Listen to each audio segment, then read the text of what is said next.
जैसा कि आप सब जानते हैं, लद्दाख में इंडिया और चाइना के बॉर्डर डिस्प्यूट के चलते इंडियन आर्मी हाई अलर्ट पर है और लद्दाख में पिछले कुछ दिनों से लगातार इंडियन आर्मी और चाइनीज आर्मी के बीच क्लैशेस हुई हैं, जिससे लोग कंफ्यूज हो गए हैं और ये सवाल बार बार पूछ रहे हैं कि लद्दाख में भैया चल क्या रहा है। इसलिए आज की गार्डिंग इंडिया के वीडियो में हम आपको लद्दाख की करंट सिचुएशन के बारे में डिटेल में बताएंगे। तो स्टार्ट करते हैं फिर।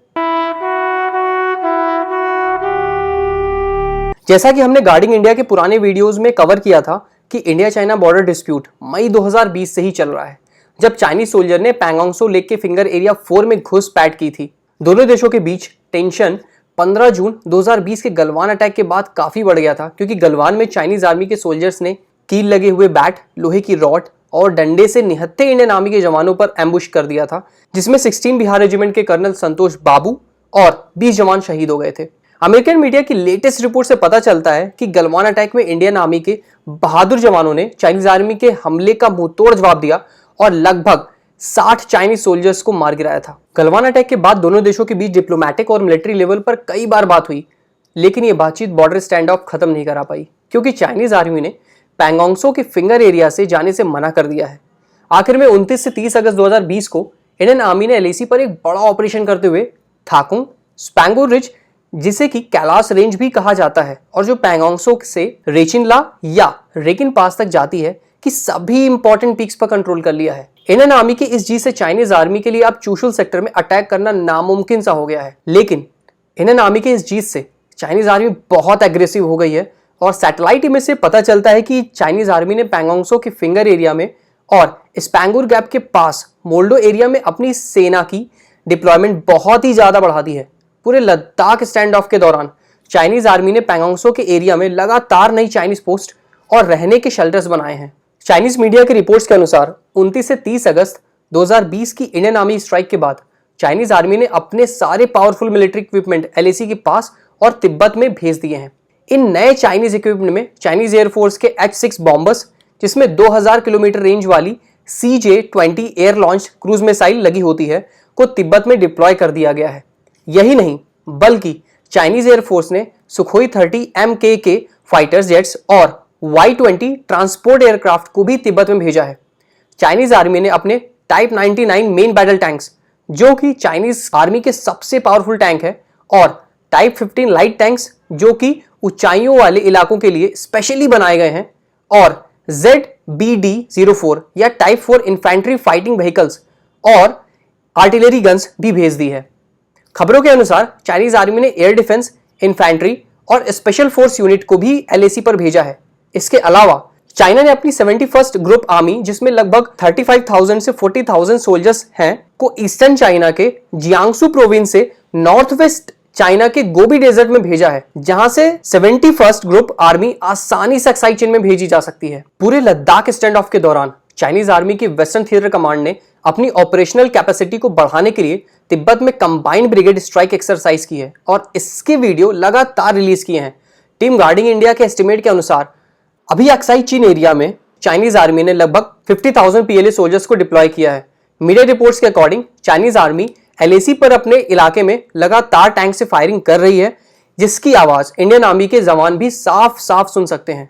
7 सितंबर 2020 को चाइनीज आर्मी ने इंडियन आर्मी पर शनपाओ एरिया, जो कि थाकुंग के पास है, पर एक बार फिर गलवान जैसा अटैक करने की कोशिश की थी, जिसे इंडियन आर्मी के अलर्ट जवानों ने नाकाम कर दिया था। इंडियन आर्मी की इस जीत को हमने गार्डिंग इंडिया के एक अलग वीडियो में कवर भी किया था। आपको ये जानकर आश्चर्य होगा कि इंडियन गवर्नमेंट के ऑफिशियल स्टेटमेंट के अनुसार चाइनीज सोल्जर्स ने इंडियन आर्मी की पोस्ट पर फायर किया था, और जब चाइनीज आर्मी के प्लान नाकाम हो गया, तब चाइना ने इंडियन आर्मी पर फायर करने का इल्जाम लगा दिया, जो कि सरासर झूठ है। चाइनीज आर्मी ने 7 सितंबर 2020 के अटैक के बाद एक बार फिर 8 सितंबर 2020 को लगभग 40 से 50 चाइनीज सोल्जर्स को धारदार हथियारों और राइफल्स के साथ इंडियन आर्मी के मुखपारी पोस्ट, जो कि रेजांगला पर है, पर कब्जा करने के लिए भेजा था। लेकिन चाइनीज आर्मी के इस कोशिश को भी इंडियन आर्मी ने नाकाम कर दिया।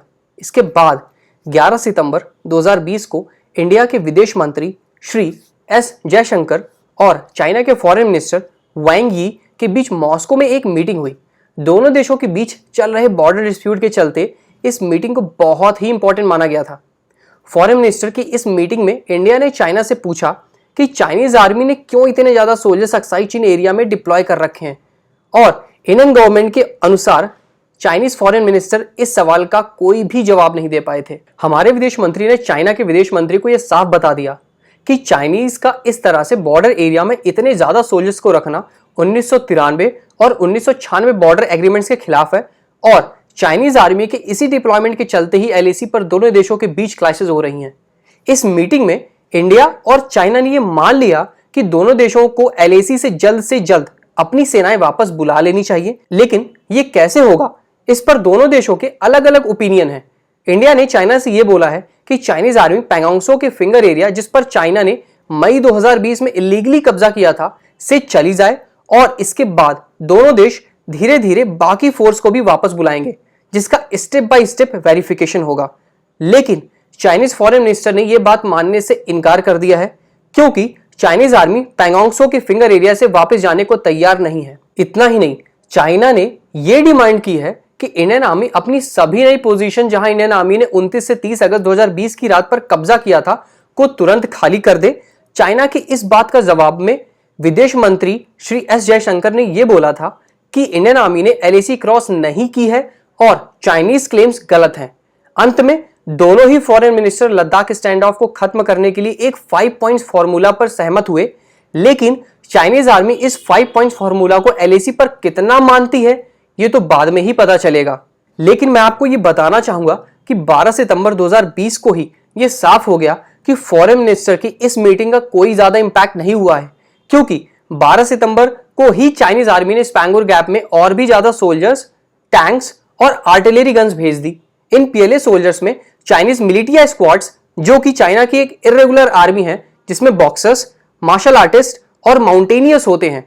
चाइनीज मिलिटिया स्क्वाड को दूसरे शब्दों में चाइनीज कम्युनिस्ट पार्टी के गुंडों की आर्मी भी कह सकते हैं, और LAC पर चाइनीज मिलिटिया स्क्वाड के चलते ही गलवान जैसे और भी अटैक हो सकते हैं। 13 सितंबर 2020 को इंडियन आर्मी के सैनिकों ने पैंगोंगसो के सदर्न बैंक में चाइनीज सोल्जर्स को ऑप्टिकल फाइबर केबल लगाते हुए देखा। मैं आपको यह बताना चाहूंगा कि ऑप्टिकल फाइबर केबल या OFC मिलिट्री को हाई स्पीड सिक्योर कम्युनिकेशन देने के लिए काम में लाया जाता है, और ये परमानेंट पोस्ट पर ही लगाया जाता है। इसलिए अगर चाइनीज आर्मी पैंगोंगसो के पास OFC लगा रही है तो इसका साफ मतलब है कि चाइनीज आर्मी लंबे समय तक पैंगोंगसो के फिंगर एरिया को खाली नहीं करेगी। 15 सितंबर 2020 को रक्षा मंत्री श्री राजनाथ सिंह ने पार्लियामेंट में बताया कि इंडियन डिफेंस फोर्सेस चाइना के किसी भी हमले का सामना करने के लिए पूरी तरीके से तैयार है।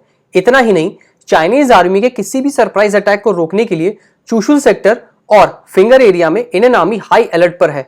इंडियन आर्मी ने अपने जवानों को यह बताया है कि किसी भी हालत में चाइनीज सोल्जर्स को कैलाश रिज पर इंडियन आर्मी के डिफेंसिव लाइन को क्रॉस ना करने दिया जाए। इंडियन आर्मी ने 50,000 चाइनीज सोल्जर्स का सामना करने के लिए जम्मू की 16 कॉर्प्स से भी और ज्यादा जवानों को बुला लिया है।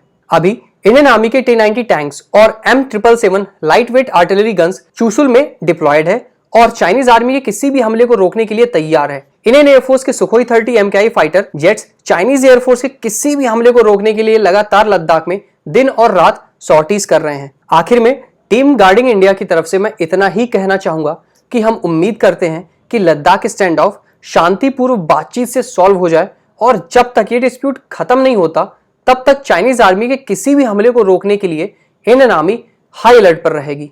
इसी के साथ हम इस टॉपिक को इस वीडियो में यहीं पर एंड करते हैं। हो सके तो अपने फीडबैक कमेंट्स में जरूर बताइएगा। हम इसी तरह इंडियन आर्म फोर्सेस से रिलेटेड वीडियोस लाते रहेंगे। वीडियो अगर अच्छी लगी हो तो लाइक, सब्सक्राइब और शेयर अति आवश्यक है, और घंटी के ऑप्शन को दबाना मत भूलिएगा। उसी से आपको हमारी नई वीडियो अपलोड्स की नोटिफिकेशंस मिलेगी। जय हिंद।